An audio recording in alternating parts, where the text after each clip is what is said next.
Poverty, unemployment and inequality are expected to dominate when President Jacob Zuma delivers his State of the Nation address to Parliament in 2 weeks' time. The South African National NGO Coalition has expressed hope that President Zuma will pronounce on government plans to tackling these issues. Earlier, Molosiwa Molapisi from SANGOCO spoke to us about their expectations on the State of the Nation address. We have quite pressing issues that we think something must be pronounced on. The three evils: poverty, unemployment and inequality. I think that those are three major points that if he touches on that, we'll be quite happy. I'll tell you what, because we are faced up with a declining growth, which came out of the medium-term budget statement of the minister. And therefore, we're looking at declining growth. Therefore, we're worried as to whether poverty alleviation programs will be cut. We are also concerned whether, with declining growth, we will be able to address inequality. Unemployment is now standing at around 25.75%, which is very high. Inequality, we are the most unequal society in the world. So that is a very huge If we were to discuss issues of poverty alleviation, that's where NPOs play a very pivotal role. What has your relationship been with government so far? Do you think government is giving you the necessary support to take people out of poverty? And do you think that people are actually jumping onto the bandwagon to free themselves out of poverty? I think government has done quite a lot. I mean, if you look at the fact that they have expanded the mandate. Yeah, the grants, the social package and so on, a lot has been done. But there are constraints, however. I mean, if you look at the land issue, for instance, very little has been transferred to the previously disadvantaged people. If you look at the policy stance, I mean, you are willing buyer, willing seller, which was meant to acquire land for transformation. I mean, to transfer that to the previously disadvantaged people, there's a gap there because that policy did not deliver. So therefore, there are constraints. And it would be very, very important for us that some pronunciation is made. It's necessary on to change the status quo. To change the status quo. In your interaction with communities, then the question of land, when you have to provide services, comes up often. What is your experience and what are the problems that you encounter there, and how has government assisted you? Well, the issue is that land is not made available because the policy is not working. Land is becoming expensive, and the transformation itself is stalled by the fact that that is the biggest constraint. So without land, you can't do anything. But previously, those who were able to obtain land came short of support systems. In other words, you would get land, but you would not be supported in terms systems to carry forward your programs. That's correct. That's correct. You have the emergence of NPOs of late that are actually self-interest, where people just generate income for themselves. Where do you come in as SANGOCO, and where do you put waterproof measures to make sure that people don't start NPOs for self-interest? Look, we at SANGOCO have code of conduct, we have policies, we have and these are distributed to our members. There is what we expect our members can do in order to have transparency, accountability, and so on. But there are challenges around this issue.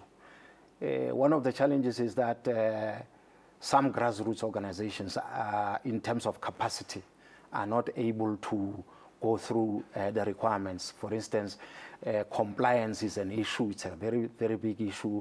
You need to capacitate these NGOs. They cannot go for audits. The amount of money that they get is smaller. Insufficient to meet their needs. Exactly. So those are challenges that we have. But the bigger NGOs, I mean, you don't have a problem with that. They account to donors, they account to government, they account to SARS, and they account everywhere. And of course, they have reports that shows what their income was and what it was employed in and what the results are and so on. So you don't have a problem there. But with grassroots, which are major that are mushrooming. That's where you don't have as much control as you would like to. Now, what sort of interventions do you have? Do you have in place then where an NPO would be seeking finance that is insufficient to meet their needs? What mechanisms have you perhaps put in place so far? Well, currently we don't have a funding model that suits all of us, and so it's a challenge. So we need to embark on creating a funding model that is sustainable, that is able to reach people. Currently we have Lotto that is disbursing funds, but you can see it's also not meeting the needs because the needs are huge and the resources are very limited. So we need to have a funding model, which is what we have been advocating from SANGOCO, to say what is a correct funding model that will satisfy the needs at the grassroots level. And that's where the impact will be, because that's where we need to develop our people. The need is far much greater at the grassroots than it is really at the top. I mean, at the policy structure, we are fine, but at the grassroots... Do you think, as SANGOCO, that the private sector in this country is playing its necessary, the required role in assisting NPOs? We don't think a private sector is playing enough role. Have you engaged them? Basically, they're not. We have engaged them. But I think because of the fact that we don't have a funding model, we don't have systems that make accountability and transparency easy, I think it will make it a bit difficult also for the private sector to put money where accountability is a little weak, where capacity is a little weak. I think we need to get to the grassroots, I mean to the table and say, how do we make sure that whoever supports in terms of money gets what his money is worth? Get a proper audit of how the money was spent. So we still have to deal with that. But at SANGOCO, we are engaging a lot of stakeholders currently trying to figure out what kind of a funding model can we have and what kind of a system can we have that will make these values more applicable. Whether it's health awareness or it's poverty alleviation, there are areas that need urgent attention in as far as NPO work is concerned. Which areas do you think need urgent attention?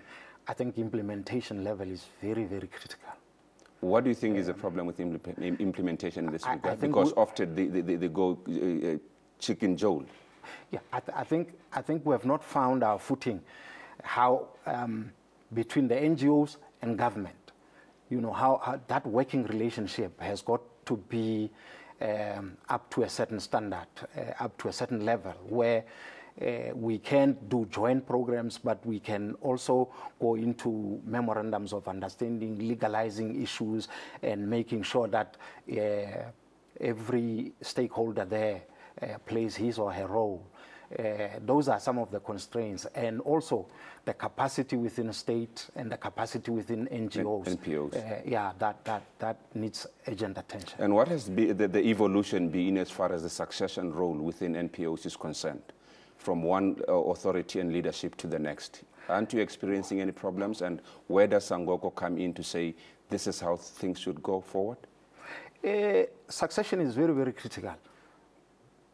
An example, I mean, from SANGOCO we have produced ministers. Some of our colleagues have gone into government and so on. But we were not able to easily replace them. So when you lose that skill to government, it's not easy to replace it. And in this country, you have not seen where government officials would leave government and go into civil society. So we have not managed to exchange skills that easily. So succession is a problem. But I think we are not also producing social entrepreneurs fast and more enough. As required by the economy. Required by the economy. When the president takes to the podium, there's this one thing in brief that you'd want to hear as NPOs. What is it, if you were to be asked? I think what we need to find out is, are we still going to sustain the poverty alleviation programs in the face of declining economy? That's more important to us.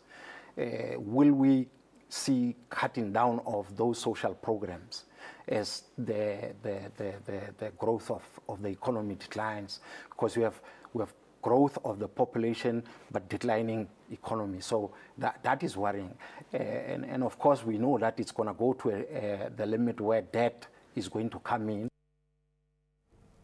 That was Molosiwa Molapisi from SANGOCO speaking to us about their expectations regarding this year's State of the Nation address.